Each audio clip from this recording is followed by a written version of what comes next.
రాకాలోకంకి స్వాగతం. జై హింద్ మిత్రులారా. పాకిస్తాన్ ఆపరేషన్ సింధూర్లో చావు దెబ్బ తినుండొచ్చును, కానీ భారతదేశం మీద గూఢచారి రింగులను ప్రయోగించటంలో, గూఢచారి వ్యవస్థను పటిష్టం చేయటంలో, ఇక్కడ జరుగుతున్నటువంటి చిన్న చిన్న పరిణామాల వివరాలు సేకరించటంలో, ఆర్మీ మూమెంట్స్ ఎలా ఉన్నాయి, కంటోన్మెంట్ దగ్గర ఏం జరుగుతోంది, పెద్ద పెద్ద ఆఫీసుల దగ్గర ఏం జరుగుతోంది, ఫలానా బిజీ స్ట్రీట్లో ఎక్కడ బాంబు పెట్టడానికి వీలైనటువంటి ప్రదేశం ఉంది, ఇలాంటి చిన్న చిన్న వివరాలను సేకరించటం మానలేదు.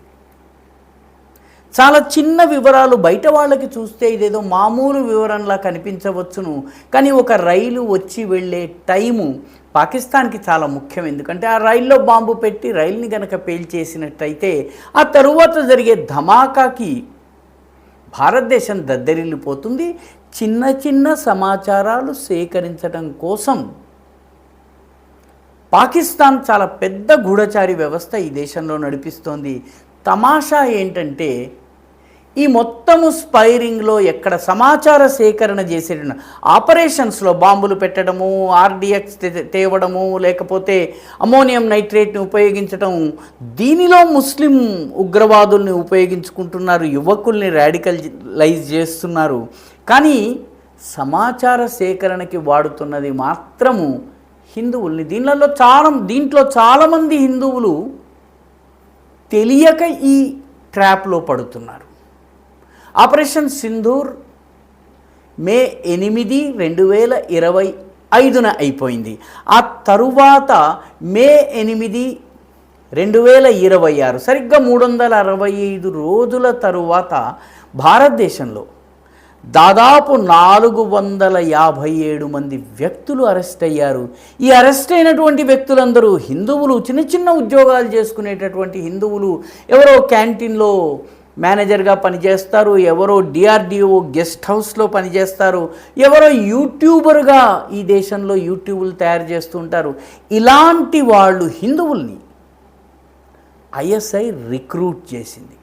వీళ్ళ ద్వారా ఈ దేశంలో, ఉత్తర భారతదేశంలో ఉన్నటువంటి అంబాలా కావచ్చు, పటియాలా కావచ్చును, జాలంధర్ కావచ్చు, అమృత్సర్ కావచ్చును, ఢిల్లీ కావచ్చును, ఈ రకంగా పఠాన్కోట్ జమ్మూ హైవే కావచ్చును, వీటన్నిటికీ సంబంధించిన చిన్న చిన్న వివరాలను సేకరించేటటువంటి గూఢచర్యాన్ని చేపట్టింది.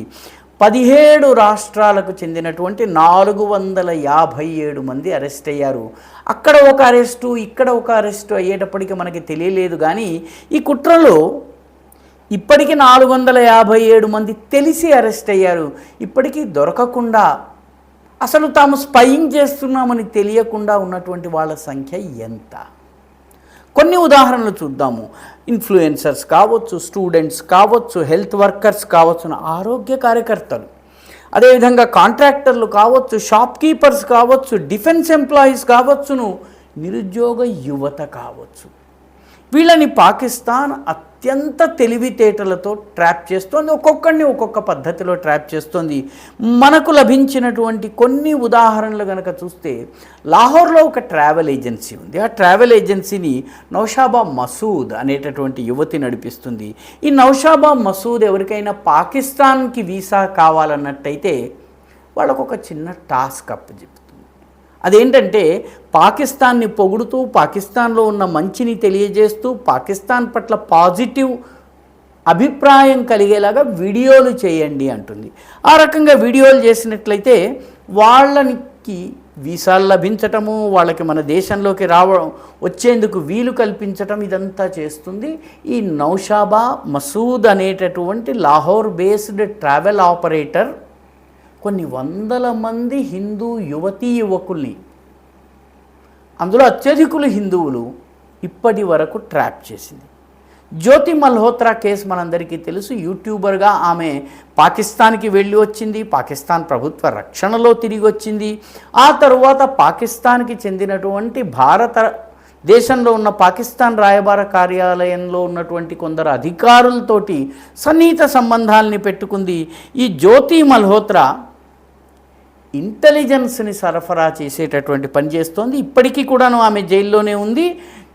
జూన్ 5, 2026లో తనకి బెయిల్ ఇవ్వాలని చెప్పి ఆమె సుప్రీంకోర్టుకు వెళ్ళింది. సుప్రీంకోర్టు నిరాకరించింది. అంటే ఆమె వెనుక ఎంత పెద్ద శక్తులు ఉన్నాయి. ఆమెకి బెయిల్ ఇప్పించి బయటకి తీసుకుని రావడానికి ఒక సాధారణ యూట్యూబర్ కోసం సుప్రీంకోర్టు దాకా వెళ్ళేటటువంటి వ్యవస్థ ఉంది.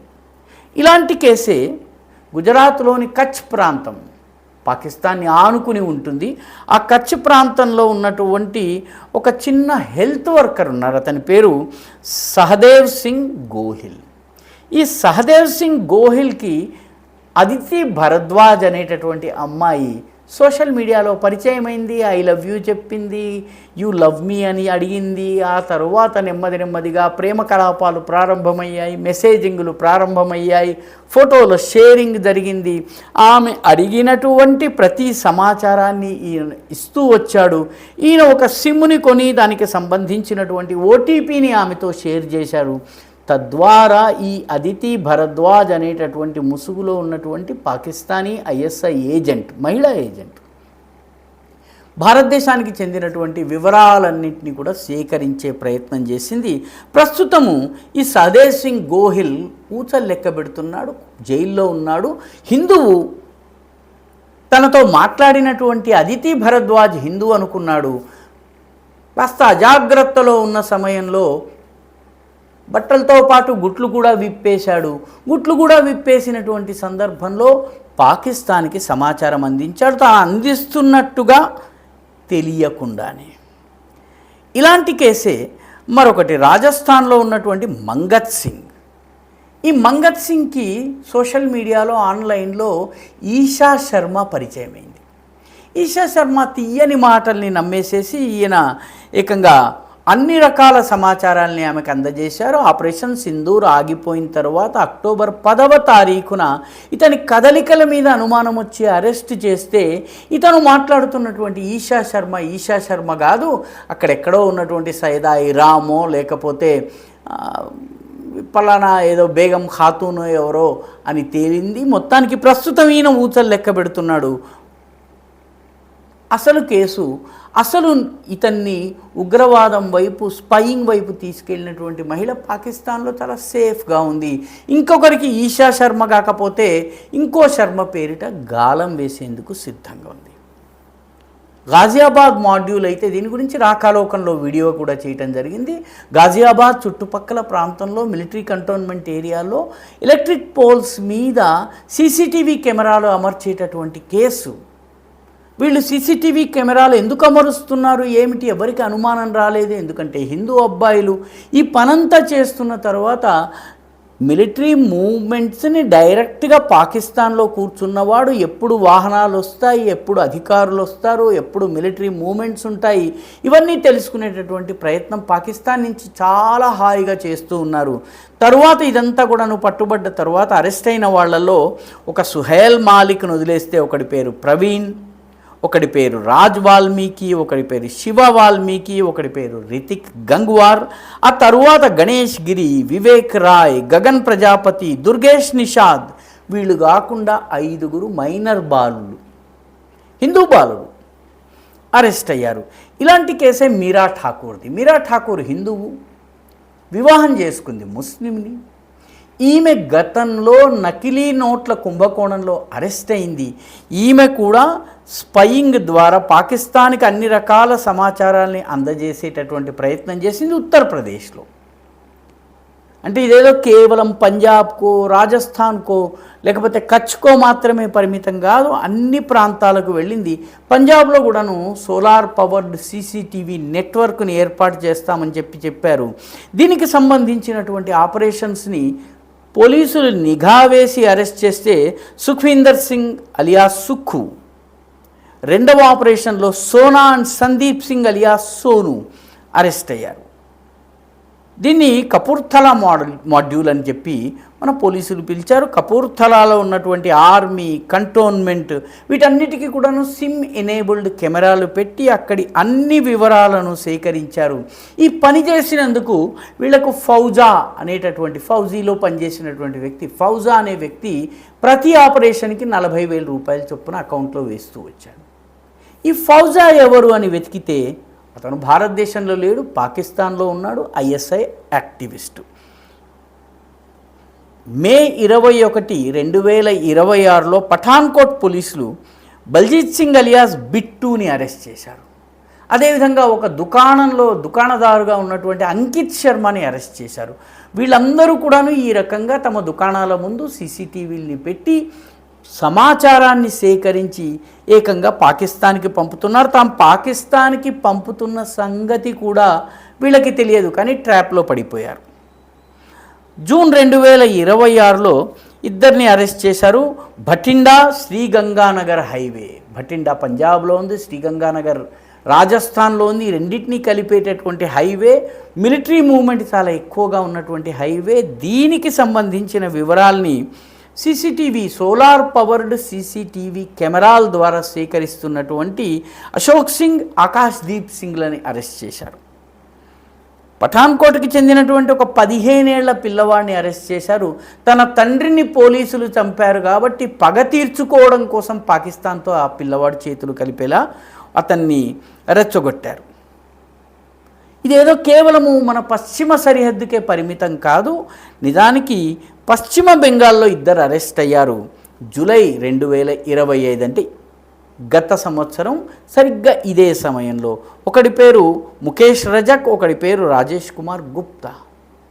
కూలి పని చేసుకునేటటువంటి వీళ్ళు పాకిస్తాన్ ఐఎస్ఐకి ఆ ప్రాంతంలో ఉన్నటువంటి మిలిటరీ మూమెంట్స్ కానీ, రోడ్లు కానీ, అక్కడ ఉన్నటువంటి ఇన్ఫ్రాస్ట్రక్చర్ కానీ ఈ వివరాలన్నింటినీ కూడాను అందించేటటువంటి ప్రయత్నం చేశారు.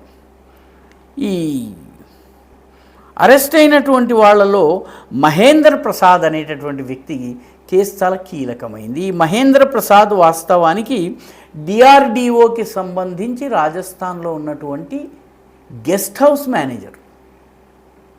కాబట్టి ఏ సైంటిస్ట్ వస్తున్నాడు, ఏ మిలిటరీ అధికారి వస్తున్నాడు, ఏ స్పై వస్తున్నాడు, దీనికి సంబంధించిన వివరాలన్నీ పాకిస్తాన్కి అందజేశాడు. అలా అందజేస్తూ పట్టుబడ్డాడు.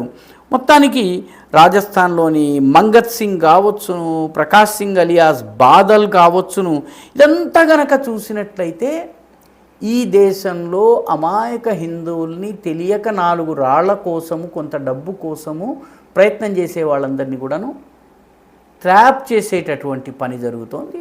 కొందరికి డబ్బు ఆశ చూపించి, కొందరికి అమ్మాయిల ఎరవేసి, కొందరికి వేరే రకమైనటువంటి ఎమోషనల్ బ్లాక్మెయిల్ చేసి మొత్తానికి స్పైస్గా వాడేటటువంటి ప్రయత్నం జరుగుతోంది. 457 మంది.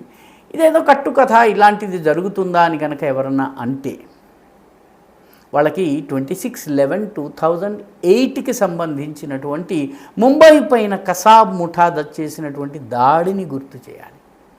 ఎందుకంటే కరాచీ నుంచి బయలుదేరినటువంటి లష్కర్ తోయబాకి సంబంధించిన 10 మంది ఉగ్రవాదులు వాళ్ళ చేతికి కాశీ తాళ్ళు ఉన్నాయి, దేవుడి గుడికి సంబంధించినటువంటి తాళ్ళు ఉన్నాయి, నుదుట బొట్టుంది, వాళ్ళ జేబులో ఐడెంటిటీ కార్డ్స్ ఉన్నాయి. ఆ ఐడెంటిటీ కార్డు హైదరాబాదులో దిశ కాలేజ్ అనేటటువంటి కాలేజీ పేరు మీద ఐడెంటిటీ కార్డులు ఉన్నాయి. వీళ్ళందరూ ఉగ్రవాద దాడిలో గనక చనిపోయి ఉంటే వాళ్ళ జేబులో ఉన్నటువంటి ఐడెంటిటీ కార్డు ఆధారంగా వాళ్ళని భారతీయులుగా భ్రమించవచ్చు. చేతికి తాళ్ళు కట్టుకున్నారు కాబట్టి హిందువులుగా భ్రమించవచ్చును. అంతేకాకుండా ఐడెంటిటీ కార్డు హైదరాబాద్కి చెందింది కాబట్టి వాళ్ళు భారతీయులు, పాకిస్తానీలు కాదు, ఇది హిందూ టెర్రర్ అని చూపించేటటువంటి ప్రయత్నం చేయవచ్చును. ఈ ప్రయత్నం పూర్తిగా జరిగింది. అదృష్టవశాత్తు తుకారాం ఓంబ్లే కసాబ్ని సజీవంగా పట్టుకోవడం వల్ల అసలు కథంతా బయటపడింది. లష్కర్ తోయబా కావచ్చు, జాకీర్ రెహమాన్ లఖ్వీ కావచ్చు, ఈ మొత్తం ప్లాన్ అంతా బయటపడింది. పాకిస్తాన్ దానికి జవాబు చెప్పుకోలేక సతమతమైంది. మన ప్రభుత్వం కూడా దీన్ని హిందూ టెర్రర్గా పాస్ ఆఫ్ చేయడానికి ప్రయత్నం చేయలేకపోయింది. కాబట్టి ఆపరేషన్ సింధూర్ తరువాత అరెస్ట్ అయినటువంటి 457 మంది స్పైస్ కథ చెప్పేది ఒకటే. హిందువులు ఏదో 4 రాళ్ల కోసము, లేకపోతే ఒక అమ్మాయి యొక్క ఆకర్షణీయమైనటువంటి ఫోన్ కాల్ కోసము తప్పుదోవ పట్టొద్దు. దేశానికి వ్యతిరేకమైనటువంటి పనులు